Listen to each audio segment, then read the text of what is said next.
Let's talk about lighter things. Let's talk about Suella Braverman.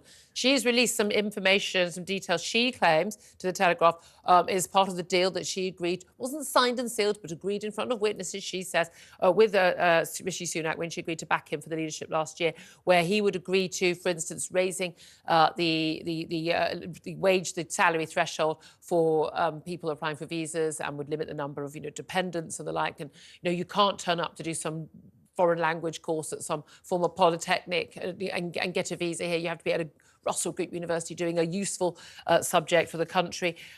She's claiming, look, this was the deal that was reneged on by the Prime Minister. But it does look like, with the new Home Secretary, James Cleverly, saying that, the Rwanda deal isn't the be-all or end-all, that on one hand, they're kind of watering it down, on the other hand, they're talking tough. Who do you believe? Yeah, and, well, you only have to look at... These are exactly the same proposals that Tory MPs have been calling for over the last year.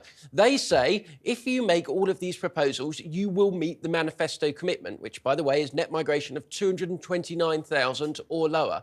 Last week, we saw it is, in fact, 672,000. Yeah. They're out by 3 times. It's just absurd. And what you have to question is, if Rishi Sunak was, as Suella Braverman says, just told, right, just on the basis that he was told this is what we need to do to hit this target, and he has decided not to do that, well, in my mind, whether he agreed to do it or not, he is directly culpable for a breach of trust of the likes of which we haven't seen in this country for a very long time. It is extraordinary because the entire sort of establishment class, they seem to say, thing is, yes, we have to say, you don't want migrants, whether they're coming over illegal or whether they're coming over legally. We saw those figures over 700,000 in the year 2022, because having been upgraded again. No doubt the figures we were discussing on the show on Thursday will be upgraded again as well. And yet they just constantly just talk the talk. But legal migration is within the power of the government. It's not like stopping a dinghy in the middle of the channel. You just don't give out as many visas. And all these visas given out to dependents and to people who are just not going to be net contributors to this country.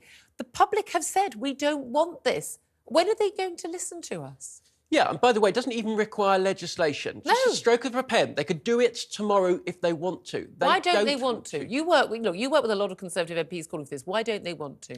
Because the Treasury, officials in the Treasury, believe that if they keep importing millions of people, the majority of whom are working age and are doing a job of some sort, that GDP will grow. It is said that there is growth in this country and they will be re-elected. Here's the problem. Growth, yes, this country has grown the economy, but growth by capita, GDP per capita, how much you and I have as individual people on average, has gone down. Yeah. And down it will continue to go. And we've had mass immigration for a couple of decades, and we haven't seen that growth.